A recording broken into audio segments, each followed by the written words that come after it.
Love's in the air.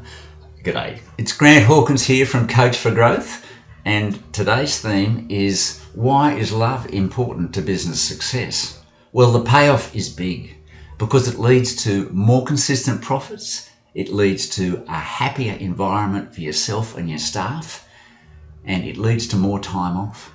And I'll tell you some stories as to how that can be the case.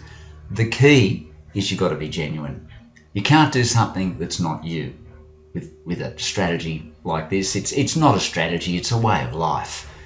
So, all right, where did I start with this? Well, I started working in my dad's advertising agency. I quickly was running that, and I wasn't tuned in to people that well.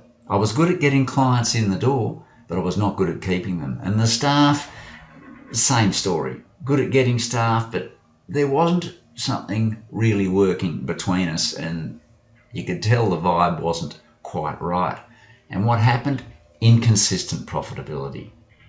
Later on in my career, I started my own advertising agency, and I also started doing personal growth courses. And I started being more open with clients and with my staff, and bringing myself more into the picture. One example was we had a Christmas party one year, and we had a psychic night. That was the theme I wanted to have. We had 6 rooms in the office with different psychics in there. One had a crystal ball, another one had tarot cards, and on it went. And you know, every client who was invited came, and they brought people from their companies. It was something that intrigued them greatly. And look, some of them, I suppose, heard some things that mightn't have been exactly what they wanted to hear. But the thing is, it created more closeness with the clients and the staff. A couple of the staff actually dressed up as wizards. I didn't ask them to. So you can be a bit out there with this, being yourself, as long as it's genuine. People will get it. And as a result in that agency of that and some other things, certainly it became a happy place to work.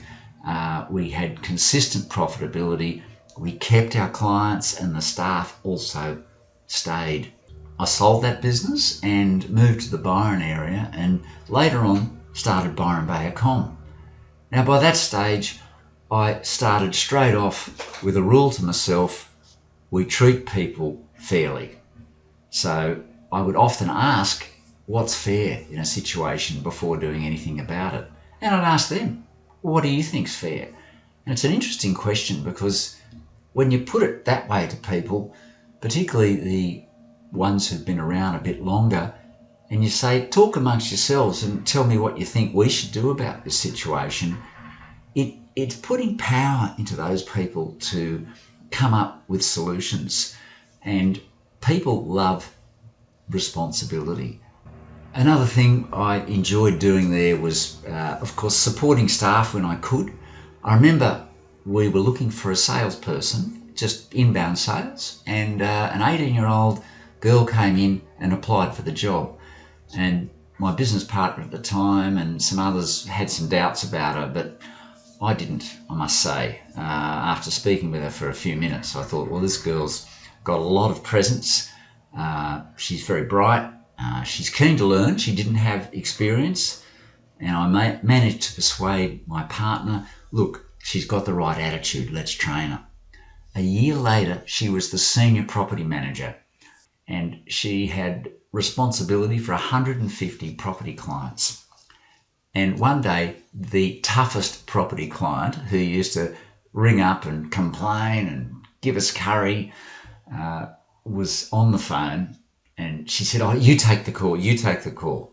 And I said to her, no, tell them we're going to ring back. And we sat down and spoke about it. We spoke about the rules of the business and where she was going to set the boundary if this client came over the boundary in terms of what we were prepared to do in the business. She was nervous, but she was prepared to take the call. And I sat next to her during that call, and I remember it very well. And sure enough, came to the point where the client, who was a bit of a bully, frankly, came up and said, right, I want you to do this, I want you to do that. And she's saying, you take the call. I go, no, I'm not taking it. I said, You stand your ground and you tell her the rules. If you don't do this now, this is going to come back to you and you're going to have to do it later on in your career. You've got to face up to it at some stage. And I knew she was ready, and she did. She faced up to the client, said, no, we're not going to do that. And if you want to take your account away, that's okay. But these are the rules and here's how we're going to move forward. So she met quite strongly the energy that came to her. She wasn't rude about it. Well, guess what? We kept the client and they never came back with that sort of attitude again. That one did go very well. And I was very pleased about that for that young girl at the time who grew into a really excellent person in real estate. And I was pleased for me and our team. You know, there was supporting someone. It was an open office and everybody heard the conversation as well. Another thing that happened is in a staff meeting once, one of the team said, can we stop taking so many accommodation inquiries? And I thought, I can't say yes to that. And I said, look, I'm sorry, but I can understand how sometimes that's something you don't want to do. And some of you may not want to do that. But that's the business we're in. Now, if you don't want to do that, I'm quite happy but you won't be able to work here. You need to find another job, and I'm happy for us to work through that. But that's what we do here, and that's what we have to do moving forward. And that honesty at that staff meeting stopped that problem going any further. Never heard another thing from anyone in the team about that. The woman who brought it up kept there and did well moving forward as well. So sometimes setting a boundary with the staff is very important. They know where they can go and where things are moving forward as a business. The result of these sort of things at Byron Bay Comm was the business consistently made profit. The team was empowered to run the business.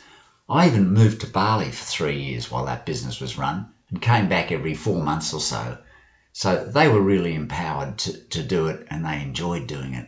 And when I was there, they'd tell me to go and play golf, which I loved. So in terms of the results I was speaking about in this video, which is consistent profitability, more time off for you, more happiness for you and your team at work, I was very fortunate to achieve that at Byron Bay Comm, and it meant a lot to me.